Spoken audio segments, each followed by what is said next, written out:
I love The Lion King.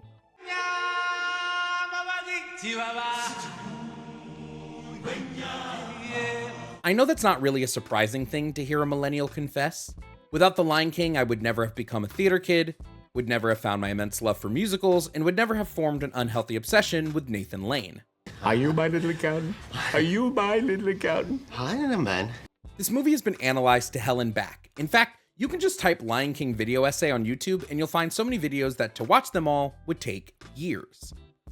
I won't be the first person analyzing Lion King through a socio-political lens, and I most definitely won't be the last. But hopefully, I can provide a unique perspective when looking at The Lion King through the lens of poverty, Marxism, and a good old-fashioned revolution.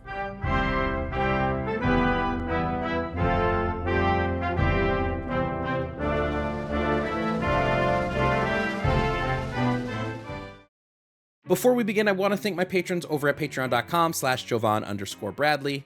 Patrons get access to exclusive video debates, early access to YouTube content, and a whole bunch of other things, including a monthly book club. You can support me for as little as $1 a month or as much as $100. Thank you to my patrons for making this possible. What does it mean to be poor? Well, under a capitalist society like ours, poverty has a direct number attached to it. In the US, you're considered poor if you make under $29,960 a year. That's for a family of 4.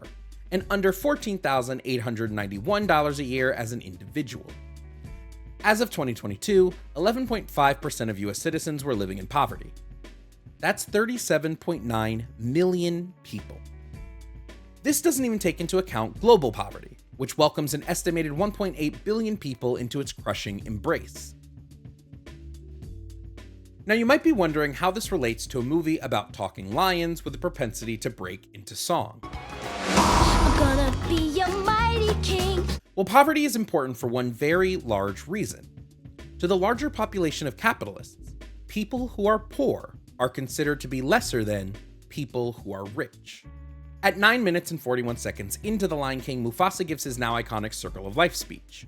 As an audience, this is our entryway into the social structures of this movie's world. When we die, our bodies become the grass, and the antelope eat the grass. And so we are all connected in the great circle of life. Except, this is kind of bullshit, right? Animals in The Lion King don't have money, they don't have capital, they don't even really exist under a barter system. But there is one universal thing they all do. Eat. They all consume. The lions eat the antelope eat the grass, Timon and Pumbaa eat bugs for some reason.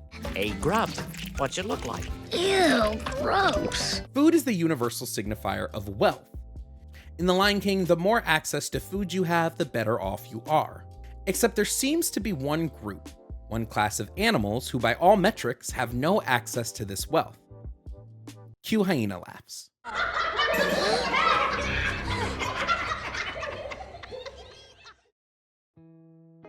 The worker needs respect. He needs protection and human rights. But all he gets is poor wages, contempt, and hunger.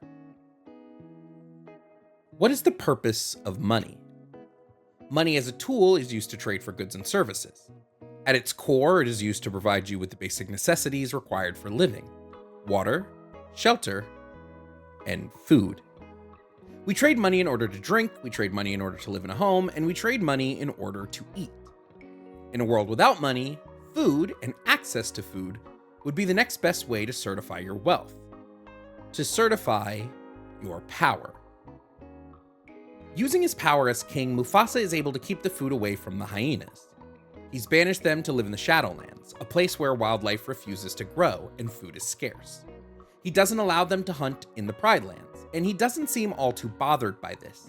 In fact, when Simba sneaks off into the elephant graveyard, what can ostensibly be labeled as this world's slums, Mufasa has no problem physically attacking every hyena to protect his son. And rightfully so. The hyenas don't fit neatly into his circle of life. One day you will be king. Then you can chase those slobbering, mangy, stupid poachers from dawn until dusk. In her book Reform or Revolution, Rosa Luxemburg says, the capitalist system not only produces hunger and misery, but also takes away from the workers the means of subsistence which would otherwise be available to them. Mufasa has removed the ability of the hyenas to essentially keep themselves alive. He's removed their food source. He's removed their wealth. This is why the hyenas turn to Scar. Ooh, I quiver with fear. Scar is the main antagonist of the film. He hates his brother Mufasa, he wants the throne for himself, and he's willing to do anything to get it, even killing his nephew. We're gonna kill him. And Simba, too. In every way you look at the story, Scar is the bad guy. I mean, they name him Scar, for God's sake. If that isn't the filmmakers trying to shout at us, hey, this guy is evil, I don't know what is. But why is it that the hyenas are willing to follow him? The answer is obvious. He's offering them food. And you'll never go hungry again! Scar doesn't like the hyenas. This should be made abundantly clear. He thinks they're dumb creatures who are below him in the social hierarchy of the savannah. The poor don't mesh with his wealth. The hyenas are a tool to him, a means to an end, a way for him to amass more political and social power in the Pride Lands. There's a reason they make Be Prepared, what is arguably Disney's best villain song, into a really obvious allegory for the Third Reich. The hyenas are essentially Germany after World War I. They're poor, they're starving, and they're willing to listen to almost anyone who promises them a way out, even if they have to do some really f***ed up things in order to do so.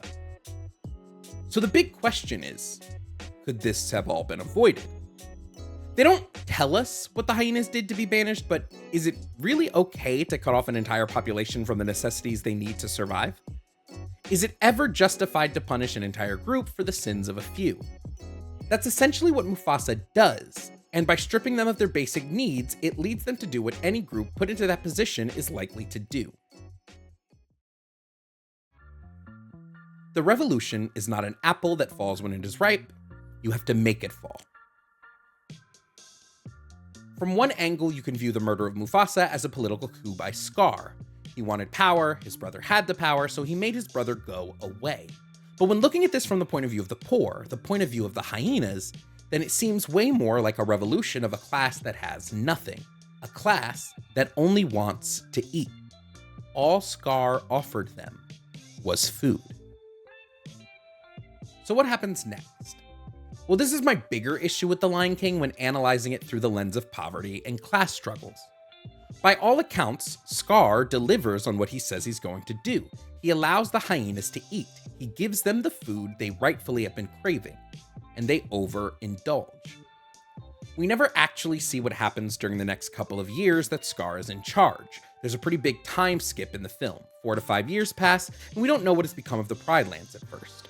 When we finally do get a glimpse of the aftermath of Scar's rule, while never explicitly stated, it can be assumed from context clues that the hyenas overate. There's no food, no water. Yeah, it's dinner time, and we ain't got no stinking entrees. They didn't respect the circle of life, and therefore, there is no food left. What little remained of the herds of animals that lived in the Pride Lands moved on. A drought has caused the vegetation to stop growing, so even the grass that was so integral to the circle was no longer available. Under the rule of the poor, everything got worse. So is the moral of the story here that the poor can't be trusted with their own food supply? It kind of feels that way, right? The poor hyenas couldn't come up with a system in which they respected the circle of life. I mean, how could they? They're not the rich class of lions who were running everything smoothly before. They obviously are too stupid to do what the lions did. Even the land recognizes this. I mean, as soon as Simba takes the throne again, the rain comes back. The grass starts to grow, the drought ends. It's like everything in the movie is screaming to you that without the rich controlling everything, the entire world falls apart. It really feels like a page out of the Animal Farm playbook.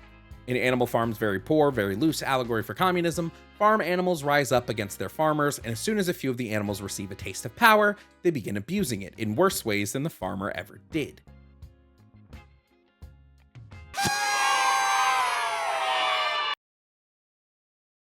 Don't give power to the underserved, or they will abuse it. Don't give the poor access to food, or they will overeat. At its core, I don't think this is the message the creators of The Lion King intended to send. I know the Mouse is one of the largest companies in the world, but I don't think they are going out of their way to slander people living under the poverty line. You don't to me like that? I think the propaganda that capitalism has always been really good at has made it so we view the system to only work when the rich are in charge. Intuitively, I think we all know this to be complete BS, and in reality, many world revolutions occurred when an underserved class decided to fight against a group that were engaging in resource hoarding and mistreatment. In reality, we should be able to govern ourselves, and not allow the wealthiest among us to decide what we do and don't need. But hey, what do I know? I'm just an internet socialist with a lot of time on his hands.